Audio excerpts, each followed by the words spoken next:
இன்றைய நாளுக்குரிய பத்திரிகைகள் பார்வையோடு இன்றும் கைவசம் 4 பத்திரிகைகள் இருக்கின்றன.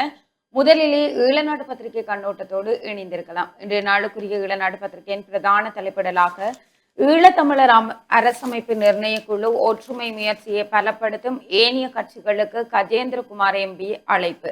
ஈழத்தமிழர் அரசமைப்பு நிர்ணய பொதுச்சபை வழிநடத்தல் குழுவின் செயற்பாடானது தமிழ் சட்டத்திறனிகள் பேரவை முன்னெடுத்து வரும் ஒற்றுமை முயற்சியை மேலும் பலப்படுத்துவதாகவே அமையும் என்று தமிழ் தேசிய மக்கள் முன்னணியின் தலைவரும் பாராளுமன்ற உறுப்பினருமான கஜேந்திரகுமார் பொன்னம்பலம் தெரிவித்திருக்கின்றார். அரசியல் தீர்வு குறித்த ஆவணத்தை தயாரிப்பதற்காக 28 பேர் அடங்கிய புதிய குழு நியமிக்கப்பட்டமை தொடர்பாக இலங்கை தமிழரசு கட்சி மற்றும் ஜனநாயக தமிழ் தேசிய கூட்டணி வெளியிட்ட விசனம் குறித்து விளக்கம் அளிக்கும் போதே அவர் இவ்வாறு குறிப்பிட்டிருக்கின்றார். இது குறித்து கஜேந்திரகுமார் எம்பி மேலும் கூறுகையில், தமிழ் தேசிய பரப்பில் உள்ள சிவில் சமூக பிரதிநிதிகளுடன் இணைந்து புதிய அரசமைப்பில் உள்வாங்கப்பட வேண்டிய அரசியல் தீர்வு ஆவணத்தை தயாரிப்பது பற்றி ஒரு வருடத்துக்கு முன்பிருந்தே நாம் ஆராய்ந்து வருகின்றோம்.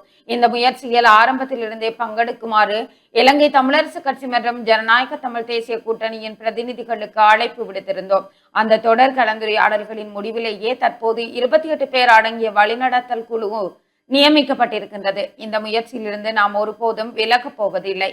இனப்பிரச்சினை தீர்விற்காக தமிழ் தேசிய கட்சிகளை ஒருமித்த நிலைப்பாட்டுக்கு கொண்டுவர தமிழ் சட்டத்திறனிகள் பேரவை எடுத்து வரும் முயற்சிகளை புதிய குழுவின் செயற்பாடு பாதிக்காது என்று அவர் வலியுறுத்தி இருக்கின்றார். சட்டத்தரணிகள் பேரவையின் ஆவண தயாரிப்பு பணிகளுக்கு ஒத்துழைப்பு வழங்க தயாராக இருப்பதாகவும் அவர் தெரிவித்திருக்கின்றார் என்று இன்றைய நாளுக்குரிய ஈழநாடு பத்திரிகையின் பிரதான தலைப்பிடல் அமைந்திருக்கிறது. தொடர்ச்சியாக ஏனைய முற்பக்க செய்திகளுக்குள் குற்றவியல் வழக்குள்ள அர்ச்சனா எம்பிக்கு துப்பாக்கி அனுமதி எப்படி வழங்கப்பட்டது? சட்டத்தரணி மணிவண்ணன் கேள்வி. குற்றவியல் வழக்குகள் நீதிமன்றில் நிலுவையில் உள்ள ஒருவருக்கு கைத்துப்பாக்கி வைத்திருக்க அனுமதி வழங்க முடியாது என சட்டத்தரணி வி மணிவண்ணன் தெரிவித்திருக்கின்றார். பாராளுமன்ற உறுப்பினர் கைத்துப்பாக்கி காட்டி மிரட்டிய சம்பவம் தொடர்பிலான வழக்கு விசாரணையில் அர்ச்சுனா ராமநாதனுடன் முரண்பட்ட தரப்பினர் சார்பில் சட்டத்தரணி மணிவண்ணன் மன்றில் முன்னிலையாகி இருந்தார். வழக்கு விசாரணை முடிவடைந்த பின்னர் ஊடகங்களுக்கு கருத்து தெரிவிக்கும் போதே அவர் இவ்வாறு குறிப்பிட்டிருக்கின்றார். பாராளுமன்ற உறுப்பினர் அர்ச்சுனா ராமநாதனுக்கு எதிராக பல்வேறு குற்றவியல் வழக்கு விசாரணைகள் நீதிமன்றங்களில் நடைபெற்று வருவதனால் அவர் கைத்துப்பாக்கி வைத்திருப்பதற்கான அனுமதியை வழங்கி இருக்க முடியாது. இவர் தன்னிடம் துப்பாக்கி இருப்பதாக கூறி இதற்கு முன்னரும் பல்வேறு இடங்களில் மிரட்டியும் இருக்கின்றார் என்று அந்த செய்தி தொடர்ந்து செல்கிறது. தொடர்ச்சியாக இனிய செய்திகளுக்குள் செம்மணி மனித புதைக்குழியில் நேற்று ஒரு எண்பு கூட்டு தொகுதி அடையாளம். செம்மணி புதைக்குழி அகழ்வு பணிகளின் போது எண்பு கூட்டு தொகுதி ஒன்று அடையாளம் காணப்பட்டுள்ளதாகவும் அதனை சுத்தம் செய்யும் பணிகள் தற்போது முன்னெடுக்கப்பட்டு வருவதாகவும் சட்டத்தரணி ரணிதா ஜானராஜா தெரிவித்திருக்கிறார். செம்மணி மனித புதைக்குழியில் 3ஆம் கட்ட அகழ்வு பணிகள் 3ஆம் நாள் பணிகள் நேற்று புதன்கிழமை நடைபெற்றன. அது தொடர்பில் ஊடகங்களுக்கு கருத்து தெரிவிக்கும் போதே அவர் இதனை தெரிவித்திருக்கின்றார் என்று அந்த செய்தி ஒரு புகைப்படம் தாங்கிய செய்தியாக பிரசுரமாக இருக்கிறது. தொடர்ச்சியாக கேப்பாபிலவு பிரதேச மக்கள் மே தினத்தன்று ஆர்ப்பாட்டம் என்ற தலைப்பிடலோடு ஒரு செய்தியும் 2.5 மில்லியன் டாலர் விவகாரம் அரச நிதி பற்றிய குழுவில் முன்னிலையாக முடியாது. திரைசேரி செயலாளர் திட்டவட்டம் என்ற தலைப்பிடலோடு இன்னொரு செய்தியும் இங்கே பிரசுரமாக இருக்கிறது. தொடர்ச்சியாக செய்திகளுக்குள் மன்னார் மாவட்ட குள புனரமைப்பு மோசடி அறிக்கை பொது பாதுகாப்பு அமைச்சருக்கு சிஐடியில் முறைப்பாடு செய்வதற்கு ஏதுவாக என்ற தலைப்பிடலோடு ஒரு செய்தியும், அர்ச்சுனா எம்பிக்கு பிணை என்ற தலைப்பிடலோடு இன்னொரு செய்தியும், திரைசேரி அதிகாரிகளுக்கு பிரதி அமைச்சர் எச்சரிக்கை போன்ற செய்திகளும் இன்றைய நாளுக்குரிய ஈழநாடு பத்திரிகையினுடைய முற்பக்க செய்திகளாக பிரசுரமாக இருக்கிறது. தொடர்ச்சியாக உட்பக்க செய்திகளுக்குள் பண பரிமாற்றத்தில் குளறுபடி வீதி அபிவிருத்தி அதிகார சபையின் இரட்டை கொடுப்பனவு அம்பலம். வீதி அபிவிருத்தி அதிகார சபையின் ஒப்பந்தக்காரர்களுக்கு 2 முறை கொடுப்பனவுகள் வழங்கப்பட்டதை அரசாங்கம் உத்தியோகபூர்வமாக ஒப்புக்கொண்டுள்ளது. இத்தவறுதலான பண பரிமாற்றங்கள் மீளப்பெறுவதற்கான நடவடிக்கைகளை இலங்கை வங்கி முன்னெடுத்து வருவதாக தெரிவிக்கப்பட்டிருக்கின்றது. இது குறித்து வாராந்த அமைச்சரவை முடிவுகளை அறிவிக்கும் ஊடகவியலாளர் சந்திப்பில் கலந்து கொண்டு கருத்து வெளியிட்ட அமைச்சரவை பேச்சாளர் அமைச்சர் நலிந்த ஜெயதிச வங்கி பண பரிமாற்ற கோப்பில் ஏற்பட்ட பிழை காரணமாகவே இந்த பணம் 2 முறை பரிமாற்றப்பட்டுள்ளதாக குறிப்பிட்டிருக்கின்றார் என்ற அந்த செய்தியும், தொலைபேசியில் தொடர்ச்சியாக தொல்லை கொடுத்தால் அபராதம். டிஜிட்டல் தளங்கள் மற்றும் தொலைபேசி அழைப்புகளூடாக பொதுமக்களுக்கு விடுக்கப்படும் அச்சுறுத்தல்கள் மற்றும் தொல்லைகளை கட்டுப்படுத்தும் நோக்கில் சட்ட நடவடிக்கைகள் பலப்படுத்தப்பட்டுள்ளதாக போலீசார் தெரிவித்திருக்கின்றனர். 2024ஆம் ஆண்டின் 39ஆம் இலக்க தொலைத்தொடர்பு திருத்தப்பட்ட சட்டத்தின் 32வது பிரிவின் கீழ் இவ்வாறான குற்றங்களில் ஈடுபடுபவர்களுக்கு எதிராக கடும் நடவடிக்கை எடுக்க முடியும் என கணினி குற்றப்புலனாய்வு பிரிவின் வழக்கு செயற்பாட்டு பிரிவின் பொறுப்பதிகாரி சட்டத்தரணி திலன்குமார் சுட்டிக்காட்டியிருக்கின்றார் என்ற அந்த செய்தியும் யாழ்ப்பாணம் தேசிய கல்வியியல் கல்லூரி புதிய பீடாதிபதிக்கான வரவேற்பு நிகழ்வு என்ற தலைப்படலோடு ஒரு புகைப்படம் தாங்கிய செய்தியும் அஸ்வஸ்ம நலன்புரி பயனாளிகளை துல்லியமாக இனங்கான நடவடிக்கை என்ற தலைப்பிடலோடு ஒரு செய்தியும் கோதுமை மா விலை அதிகரிப்பு என்ற தலைப்பிடலோடு கட்டமிடப்பட்ட செய்தி ஒன்றும் பிரசுரமாகி இருக்கிறது. கோதுமை மா 1 கிலோகிராமின் விலையை நேற்று முதல் 5 ரூபாவினால் அதிகரிப்பதற்கு பிரீமா நிறுவனம் தீர்மானித்திருக்கிறது. அதற்கமைய 220 ரூபாவுக்கு விற்கப்பட்ட 1 கிலோகிராம் கோதுமை மாவின் புதிய விலை 225 ரூபாவாகும் என்ற அந்த செய்தியும் ஜனாதிபதியை சந்தித்த பஞ்சாகர தேரர் என்ற தலைப்பிடலோடு ஒரு புகைப்படம் தாக்கிய செய்தியும் ஸ்ரீலங்கா கிரிக்கெட் நிறுவனத்தின் தலைவர் பொறுப்பிலிருந்து சம்மி சில்வா ராஜினாமா என்ற தலைப்பிடலோடு இன்னொரு செய்தியும் நாட்டிலிருந்து புறப்பட்டது இந்திய கடற்படை கப்பல் என்ற தலைப்பிடலோடு இன்னொரு புகைப்படம் தாங்கிய செய்தியும் இங்கே பிரசுரமாக இருக்கிறது. தொடர்ச்சியாக இன்றைய நாளுக்குரிய 7 நாடு பத்திரிகாசிரியர் தலையங்கமாக ஆலோகாவின் முற்பிறப்பு இலங்கை அமைதி நடைப்பயணத்தை முடித்துக் கொண்ட வியட்நாமிய அமெரிக்க பிக்குகள் குழுவின் செல்ல பிராணியான ஆலோகா பற்றி சுவாரஸ்யமான தகவல்கள் வந்து கொண்டிருக்கின்றன. அதனால் ஈழநாடு இன்றைய தினமும் அந்த அமைதி நாய் பற்றி கருத்துக்களை பகிர்ந்து கொள்ள விரும்புகிறது என்று இன்றைய பத்திரிகாசிரியர் தலையங்கம் இடம்பெற்றிருக்கிறது. தொடர்ச்சியாக செய்திகளுக்குள் மக்களின் பாதுகாப்பு கண்ணியத்தை உறுதிப்படுத்துவது அடிப்படை பொறுப்பு, இலங்கையின் மீது தாக்குதல் அமைச்சர் கடும் கண்டனம். இலங்கை நபர் ஒருவர் இந்தியாவில் கைது செய்யப்பட்டு கடுமையாக தாக்கப்பட்டதாக கூறப்படும் சம்பவம் தொடர்பில் கடற்தொழில் நீரியல் மற்றும் கடல் வளங்கள் அமைச்சர் ராமலிங்கம் சந்திரசேகர் கடும் கண்டனத்தினை வெளியிட்டிருக்கின்றார். இந்த சம்பவம் மனித உரிமைகளை மீறும் அதேவேளை அண்டை நாடுகளுக்கு இடையிலான பரஸ்பர மரியாதை மற்றும் நம்பிக்கையையும் பாதிக்கும் வகையிலானது என அவர் வலியுறுத்தி இருக்கின்றார் என்ற அந்த செய்தியும் 15 இந்திய மீனவர்கள் நாடு திரும்பினர் என்ற தலைப்பிடலோடு ஒரு கட்டமிடப்பட்ட செய்தியும் 108 மில்லியன் ரூபாய் நிதி ஒதுக்கீட்டில் மன்னர் டச்சு கோட்டை புனரமைப்பு போன்ற செய்திகளும் இங்கே பிரசுரமாக இருக்கிறது. தொடர்ச்சியாக நிதி அமைச்சின் செயலாளர் கர்சினவின் குடியுரிமை குறித்து முறைப்பாடுகள் எதுவும் இல்லை என்ற தலைப்பிடலோடு ஒரு செய்தியும் அமைதி நடப்பயண குழுவினர் இலங்கையிலிருந்து புறப்பட்டனர் போன்ற செய்திகளும் இங்கே பிரசுரமாக இருக்கிறது. தொடர்ச்சியாக செய்திகளுக்குள் தேசிய பாதுகாப்பை உறுதிப்படுத்துவதில் உணவு பாதுகாப்பு மிகவும் முக்கியமானது, பிரதமர் கரணி அமரசூரிய தெரிவிப்பு. தற்கால உலகில் ஏற்பட்டுள்ள நெருக்கடிகளுக்கு மத்தியில் விவசாயத்துறையானது பல்வேறு சவால்களை எதிர்நோக்கியுள்ளது. ஒரு நாட்டின் உணவு பாதுகாப்பு என்பது அந்த நாட்டின் ஸ்திரத்தன்மை, இறைமை மற்றும் தேசிய பாதுகாப்பு ஆகியவற்றில் நேரடி தாக்கத்தை ஏற்படுத்தும் ஒரு முக்கிய காரணியாகும் என்று பிரதமர் கலாநிதி கரணி அமரசூரிய தெரிவித்திருக்கின்றார் என்ற அந்த செய்தியும் பாதாள உலக கும்பலின் துப்பாக்கிதாரி கைது, ரூபாய் 50 கோடி போதைப் பொருள் வலையமைப்பும் அம்பலம் என்ற தலைப்பிடலோடு இன்னொரு செய்தியும் இங்கே பிரசுரமாக இருக்கிறது. தொடர்ச்சியாக 40 நாடுகளுக்கு இலவச விசா. சுற்றுலா பயணிகளின் வருகையை மேலும் அதிகரிக்கும் நோக்கில் எதிர்வரும் மே மாதம் 25ஆம் தேதி முதல் 40 நாடுகளுக்கு இலவச விசா வசதியை நடைமுறைப்படுத்துவது குறித்து ஆலோசிக்கப்பட்டிருக்கின்றது. சுற்றுலா அமைச்சர் விஜித கேர தலைமையில் ஜனாதிபதி செயலகத்தில் நேற்று முன்தினம் நடைபெற்ற சுற்றுலா செயலணி கூட்டத்தில் இது குறித்து ஆலோசிக்கப்பட்டிருக்கின்றது.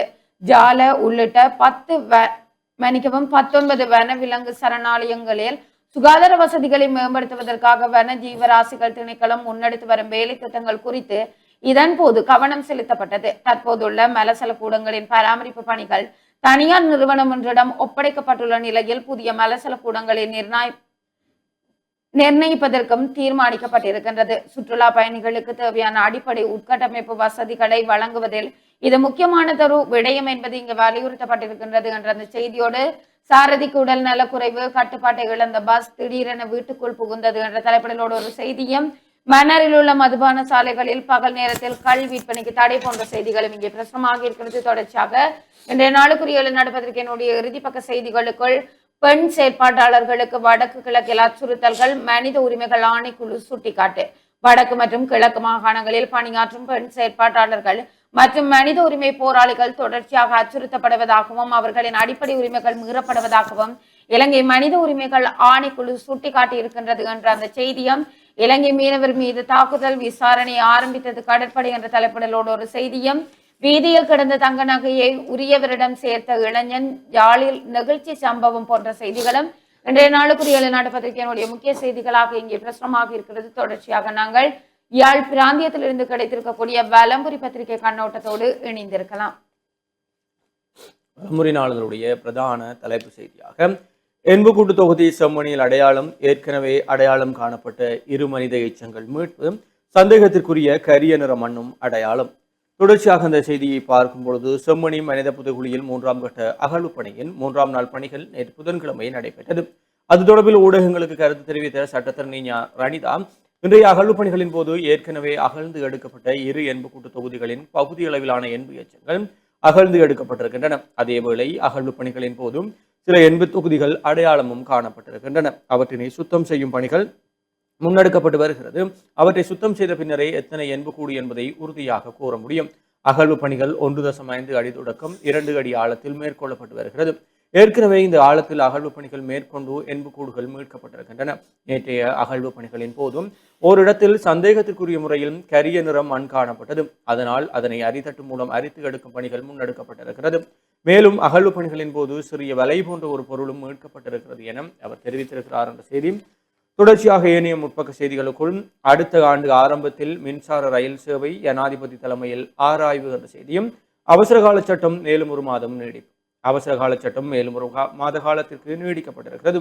அவசரகால சட்டத்துக்கு அமைய சுகாதாரம், மின்சாரம், போக்குவரத்து, நீர் விநியோகம், வங்கி கட்டமைப்பு உட்பட 15 சேவைகள் அத்தியாவசிய சேவையாக பிரகடனப்படுத்தப்பட்டிருக்கிறது என்ற செய்தியோடும் கட்டமிடப்பட்ட செய்திகளாக யாழில் ஆன்லைன் கேமுக்கு அடிமையான மாணவன் விபரீத முடிவெடுத்து மரணம். யாழ்ப்பாணத்தில் ஆன்லைன் கேமுக்கு அடிமையான மாணவன் ஒருவன் விபரீத முடிவெடுத்த நிலையில் உயிரிழந்திருக்கிறார்.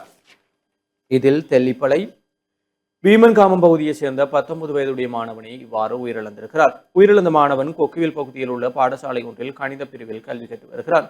குறித்த மாணவன் தவிர்ந்த அவரது வீட்டில் உள்ள அனைவரும் விசேட தேவையுடையவர்களாகவே காணப்படுகிறார்கள். இவ்வாறான சூழ்நிலையில் குறித்த மாணவன் தொலைபேசி கேமிற்கு அடிமான நிலையில் நேற்று அதிகாலை விபரீத முடிவெடுத்து உயிர் மாய்த்திருக்கிறார். அவர் உயிர் மாய்க்கும் போதும் வித்தியாசமான முறையில் ஆடை அணிந்திருந்ததாக தெரிவிக்கப்படுகிறது. உயிரிழப்பு தொடர்பில் மரண விசாரணைகளை திடீர் மரண விசாரணை அதிகாரி ஜெயபாலசிங்கம் மேற்கொண்டார் என்று அந்த செய்தியோடும், அரசியல் கட்சிகளின் அழுத்தத்தாலேயே தையிட்டி காணி அளவீடு நிறுத்தம், வலி வடக்கு தவிசாளர் சுகிர்தன் கண்டனம். அரசியல் கட்சிகளின் அழுத்தம் காரணமாகவே தையிட்டி காணி அளவீட்டு பணிகள் தடுத்து நிறுத்தப்பட்டிருக்கின்றன என்றும் வலிகாமம் வடக்கு பிரதேச சபையின் தவிசாளர் சுகிர்தன் கண்டனம் வெளியிட்டிருக்கிறார் என்ற செய்தியோடும், தையிட்டி விவகாரத்தில் அரசியல் வேண்டாம், மக்களிடம் காணி மீள ஒப்படைக்கப்படும், அமைச்சர் சந்திரசேகர் தெரிவிப்பு என்ற ஒரு செய்தியும், மாங்குளத்தில் லொரியுடன் மோதுண்டவர் மரணம் என்ற செய்திகளும் வலம்புரி நாளிதழுடைய முற்பக்க செய்திகளாக இருக்கிறது. தொடர்ச்சியாக உட்பக்க செய்திகளுக்குள் மின்கட்டண திருத்தம் இறுதி முடிவு மே மாதம் 9ஆம் தேதி. மின்சார கட்டண திருத்தம் தொடர்பான தனது இறுதி முடிவு மே 9 அன்று பகிரங்கப்படுத்தப்படும் என இலங்கை பொது பயன்பாடுகள் ஆணைக்குழு அறிவித்திருக்கிறார்கள் என்ற செய்தியோடும், அதிக விலைக்கு அரிசி விற்பனை 2 லட்சம் அபராதம் விதித்தது மன்று கொழும்பில் சம்பவம் என்ற ஒரு செய்தியும், தொலைபேசியில் தொல்லை கொடுத்தால் 1 லட்சம் வரை அபராதம், டிஜிட்டல் தளங்கள் மற்றும் தொலைபேசி அழைப்புகள் ஊடாக பொதுமக்களுக்கு விடுவிக்கப்படும் அச்சுறுத்தல்கள் மற்றும் தொல்லைகளை கட்டுப்படுத்தும் நோக்கில் சட்ட நடவடிக்கைகள் பலப்படுத்தப்பட்டுள்ளதாக போலீஸ் துறை தெரிவித்திருக்கிறார்கள் என்று அந்த செய்தியோடும், விளையாட்டு செய்திகளுக்குள் வலைப்பந்தாட்ட போட்டி வவுனியா சைவ பிரகாச மகளிர் கல்லூரி 2 பிரிவுகளிலும் சாம்பியன் ஆனார்கள் என்ற புகைப்படம் தாங்கிய செய்தியும், பஞ்சாபின் தொடர் வெற்றிக்கு முற்றுப்புள்ளி வைத்தது ராஜஸ்தான் என்ற செய்திகளும் விளையாட்டு செய்திகளாக பிரசுரிக்கப்பட்டிருக்கிறது. அதே போல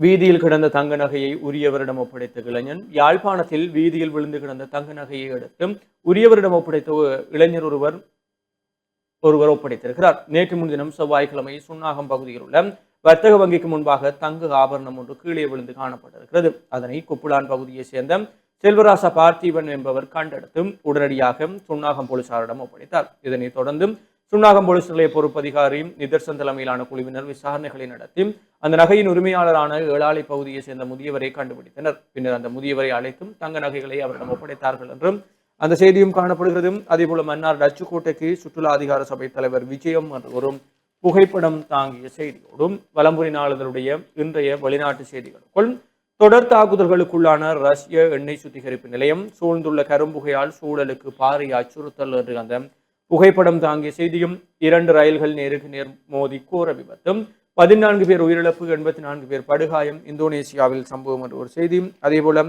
முடங்கும் அபாயத்தில் இந்திய விமானத்துறை என்ற செய்திகளும் வெளிநாட்டு செய்திகளாக பிரசுரமாகி இருக்கிறது. தேனிசை செல்லப்பாவிற்கு முல்லைத்தீவில் மக்கள் அஞ்சலி.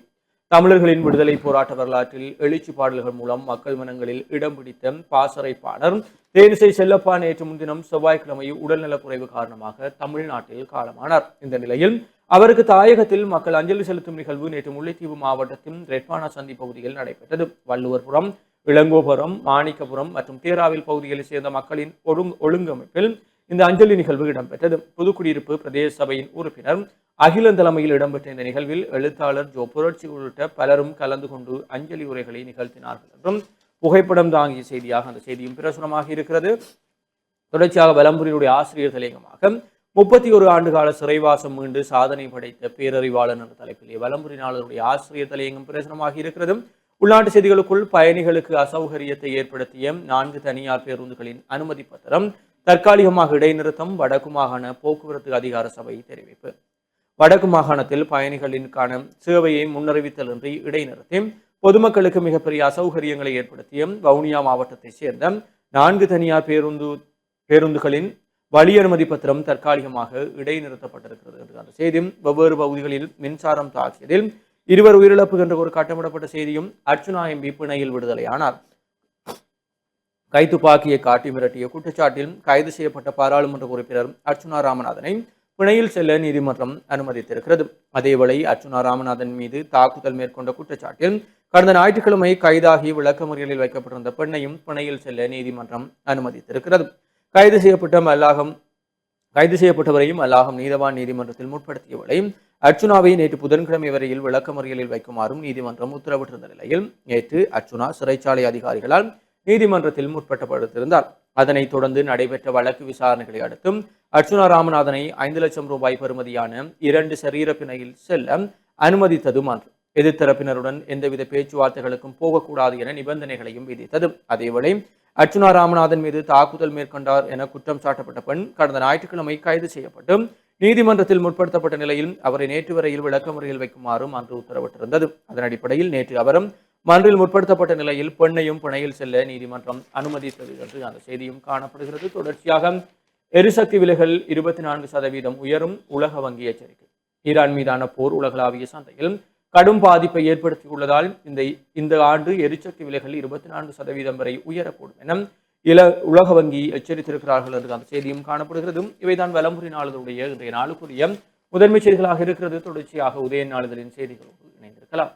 இன்றைய நாளுக்குரிய உதயன் பத்திரிகையின் பிரதான தலைப்பிடலாக செம்மணி மனித புதைக்குழிகள் சந்தேகத்திற்குரிய மண் படுக்கைகள் என்ற தலைப்பிடலோடு ஒரு புகைப்படம் தாங்கிய செய்தி பிரசுரமாக இருக்கிறது. அந்த செய்தியை விரிவாக பார்க்கையில் யாழ்ப்பாணம் செம்மணி புதைக்குழிகள் சந்தேகத்திற்கிடமான மண் படுக்கைகள் அவதானிக்கப்பட்ட நிலையில் அதற்கு கீழ் புதைக்குழிகள் இருக்க வாய்ப்புள்ளதா என்பது தொடர்பான ஆய்வு பணிகள் தற்போது இடம்பெற்று வருகின்றன. செம்மணி புதைக்குழி மீதான அகழ்வு பணிகள் தற்போது இடம்பெற்று வருகின்றன. 3ஆம் கட்ட அகழ்வு பணிகளின் 3ஆம் நாளான நேற்று ஏற்கனவே அடையாளப்படுத்தப்பட்டிருந்த 2 எண்பு தொகுதிகளின் சிதிலங்கள் மீட்கப்பட்டிருக்கின்றன. அவை நீதிமன்ற கட்டுக்காவலில் ஒப்படைக்கப்பட்டன என்று அந்த செய்தி இங்கே பிரசுரமாக இருப்பதனை காணக்கூடியதாக இருக்கிறது. தொடர்ச்சியாக செம்மணி புதைக்குழியின் வடமேற்கு பகுதியில் எண்பு தொகுதிகள் அகழ்வு இன்று தொடரும் என்ற தலைப்பிடலோடு ஒரு செய்தியும், செம்மணி புதைக்குழியில் எண்பு சிதிலங்கள் மீட்பு என்ற தலைப்பிடலோடு ஒரு கட்டமிடப்பட்ட செய்தியும் இங்கே பிரசுரமாக இருக்கிறது. தொடர்ச்சியாக ஏனைய முற்பக்க செய்திகளுக்குள் துப்பாக்கியால் அச்சுறுத்திய அர்ச்சுனா எம்பிக்கு நீதிமன்றம் பிணை, எதிர்த்தரப்பு பெண்ணும் விடுவிப்பு என்ற தலைப்பிடலோடு ஒரு செய்தியும், திரைசேரி மோசடி தொடர்பில் நாடாளுமன்றத்துக்கு தெளிவுபடுத்த முடிவு என்ற தலைப்பிடலோடு இன்னொரு செய்தியும் இங்கே பிரசுரமாக இருக்கிறது. தொடர்ச்சியாக மே 5ஆம் திகதியன்று நாடாளுமன்றம் கூடும், மே 8ஆம் திகதியன்று வியட்நாம் ஜனாதிபதி உரை என்ற தலைப்பிடலோடு ஒரு செய்தி, ரஷ்ய சுகாதார அமைச்சர் இலங்கைக்கு பயணம் என்ற தலைப்பிடலோடு இன்னொரு செய்தியும் இங்கே பிரசுரமாக இருக்கிறது. தொடர்ச்சியாக குற்றவியல் வழக்குள்ள நாடாளுமன்ற உறுப்பினர் அர்ச்சுனா துப்பாக்கி வைத்திருக்க முடியாது, சட்டத்தரணி மணிவண்ணன் தெரிவிப்பு போன்ற செய்திகள் இன்றைய நாளுக்குரிய உதயன் பத்திரிகையினுடைய முற்பக்க செய்திகளாக பிரசுரமாக இருக்கிறது. தொடர்ச்சியாக உட்பக்க செய்திகளுக்குள் அவசர கால நிலைமை 1 மாதத்துக்கு நீடிப்பு. தற்போது நடைமுறையில் உள்ள பொது அவசர கால நிலைமை மேலும் 1 மாதத்துக்கு நீடிக்கப்பட்டிருக்கின்றது என்ற அந்த செய்தியும், தொலைபேசி தொல்லைகளுக்கும் இனி சட்ட நடவடிக்கை எடுக்கலாம் என்ற தலைப்பிடலோடு இன்னொரு செய்தி, பதவி விலகினார் சம்மி சில்வா. இலங்கை கிரிக்கெட் நிறுவனத்தின் தலைவர் சம்மி சில்வா நேற்று முதல் நடைமுறைக்கு வரும் வகையில் தனது பதவியில் இருந்து விலகி இருக்கின்றார் என்ற அந்த செய்தியோடு நிறைவுக்கு வந்தது அமைதி நடைப்பயணம் என்ற தலைப்பிடலோடு ஒரு கட்டமிடப்பட்ட செய்தியும், தேனிசை செல்லப்பாவுக்கு தாயகத்தில் அஞ்சலி நிகழ்வு என்ற தலைப்பிடலோடு அது தொடர்பான புகைப்படங்கள் தாங்கிய செய்தியும், இங்கே பிரசுரமாக இருக்கிறது. தொடர்ச்சியாக செய்திகளுக்குள் போலி மின்னஞ்சல் முகவரி மூலமே 2.5 மில்லியன் டாலர் கொள்ளை, சிஐடியினர் தெரிவிப்பு, 5 வெளிநாட்டு பயண தடை. இலங்கை மத்திய வங்கியின் வெளிநாட்டு வள திணைக்களத்திலிருந்து 2.5 மில்லியன் அமெரிக்க டாலர் நிதி மின்னஞ்சல் ஊடுருவல் மூலம் மோசடியாக பரிமாற்றம் செய்யப்பட்ட விவகாரத்தில் குற்றப்புலனாய்வு திணைக்களம் தீவிர விசாரணைகளை ஆரம்பித்திருக்கின்றது. மத்திய வங்கியின் வெளிநாட்டு வள திணைக்களத்தின் நிதி மோசடி தொடர்பாக குற்றப்புலனாய்வு திணைக்களத்தின் பொறுப்பதிகாரி சேனாரத்ன நீதிமன்றத்தில் முதல் தகவல் அறிக்கையை நேற்று முன்தினம் தாக்கல் செய்திருக்கின்றார். ஆஸ்திரேலிய அரசு நிறுவனமான எக்ஸ்போர்ட் பினான்ஸ் ஆஸ்திரேலியா பயன்படுத்தி வந்த எக்ஸ்போர்ட் பினான்ஸ் .government.au என்ற உத்தியோகபூர்வ மின்னஞ்சல் முகவரிக்கு மிக நெருக்கமான வகையில் exportfinance.com என்ற போலி மின்னஞ்சல் முகவரியை உருவாக்கி இந்த மோசடி செய்யப்பட்டிருக்கின்றது என்ற அந்த செய்தியும் பிரசுரமாக இருக்கிறது. தொடர்ச்சியாக கண்டெடுக்கப்பட்ட நகை உரியவரிடம் ஒப்படைப்பு. யாழ்ப்பாணம் சுன்னாகம் பகுதியில் வீதியில் விழுந்து கிடந்த நிலையில் கண்டெடுக்கப்பட்ட தங்க நகையை போலீசார் ஊடாக அதன் உரிமையாளரிடம் குப்பலானை சேர்ந்த இளைஞர் ஒருவர் ஒப்படைத்திருக்கின்றார். சுன்னாகம் வீதியில் தங்க ஆபரணம் ஒன்று விழுந்து கிடந்திருக்கின்றது. அந்த வழியால் சென்ற குறித்த இளைஞர் அதனை கண்டெடுத்து சுன்னாகம் போலீஸ் நிலையத்தில் ஒப்படைத்திருக்கின்றார். சுன்னாகம் போலீஸ் நிலைய பொறுப்பதிகாரி நிதர்சன் தலைமையிலான போலீஸ் குழுவினர் குறித்த நகையின் உரிமையாளரான முதியவரிடம் மீள ஒப்படைத்திருக்கின்றனர் என்ற அந்த செய்தியும், டித்வா பாதித்தோருக்கு இடைக்கால வீடுகள் என்ற தலைப்பிடலோடு இன்னொரு செய்தியும் இங்கே பிரசுரமாக்கியிருக்கிறது. தொடர்ச்சியாக பல்கலை அனுமதிக்கு விண்ணப்பங்கள் 2025 உயர்தர பரீட்சை பெறுபவர்களின் அடிப்படையில் 2025 மற்றும் 26 கல்வியாண்டிற்கான பல்கலைக்கழக பிரவேசத்திற்கான விண்ணப்பங்கள் நேற்று முதல் கோரப்பட்டிருக்கின்றன. மே 19 வரை விண்ணப்பங்கள் ஏற்றுக்கொள்ளப்படும் என பல்கலைக்கழக மானியங்கள் ஆணைக்குழு அறிவித்திருக்கின்றது. 2025 உயர்தர பெறுபவர்களின்படி 1,76,527 மாணவர்கள் பல்கலைக்கழக பிரவேசத்திற்கு தகுதி பெற்றுள்ளனர் என்றும் தெரிவிக்கப்பட்டிருக்கின்றது என்ற அந்த செய்தியோடு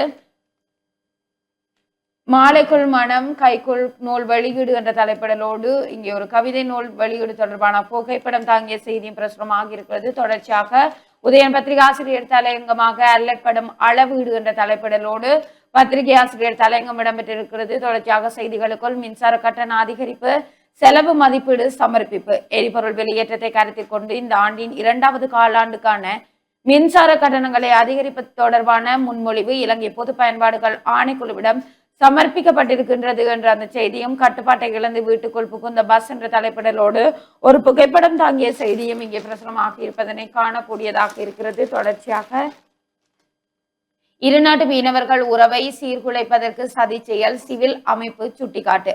யாழ்ப்பாணத்தைச் சேர்ந்த மீனவர் ஒருவர் தமிழக மீனவர்களால் சிறைப்பிடிக்கப்பட்டு தாக்கப்பட்ட சம்பவம் இருநாட்டு மீனவர்களிடையே வன்முறையை தூண்டும் செயலாகும் என்று மன்னார் சிவில் சமூக பிரதிநிதிகள் கண்டனம் வெளியிட்டிருக்கின்றனர் என்ற அந்த செய்தியும், முன்னாள் சிப்பாய் கைக்குண்டுடன் கைது என்ற தலைப்பிடலோடு ஒரு செய்தியும், மீனவர் மீதான தாக்குதலை ஏற்றுக்கொள்ள முடியாதது நாமல் ராஜபக்ச கண்டனம். தமிழகத்தைச் சேர்ந்த கடத்தொழில் தாக்கப்பட்ட சாட்சிகள் என்றும் இது செயல்கள் ஏற்றுக்கொள்ளப்படக்கூடாது எனவும் நாடாளுமன்ற உறுப்பினர் நாமல் ராஜபக்ச கண்டனம் வெளியிட்டிருக்கின்றார் என்ற அந்த செய்தியும் இங்கே பிரசுரமாக இருக்கிறது. தொடர்ச்சியாக செய்திகளுக்குள் கிணற்றுக்குள் இருந்து முதியவரின் சடலம் மீட்பு என்ற தலைப்பிடலோடு ஒரு கட்டமிடப்பட்ட செய்தியும், பல்கலை விண்ணப்பத்திற்கு இணுவிலில் நிகழ்நிரல் வசதி என்ற தலைப்பிடலோடு இன்னொரு செய்தியும் இங்கே பிரசுரமாக இருக்கிறது. தொடர்ச்சியாக அரச நிதியில் மோசடி, ஜூலை மாதத்திற்கு முன்னர் ரணிலுக்கு குற்றப்பத்திரம் போன்ற செய்திகளும் இன்றைய நாளுக்குரிய உதயன் பத்திரிகையினுடைய முக்கிய செய்திகளாக புலந்திருக்கின்றது. தொடர்ச்சியாக நாங்கள் யாழ் தினக்குரல் பத்திரிகை கண்ணோட்டத்தோடு இணைந்திருக்கலாம்.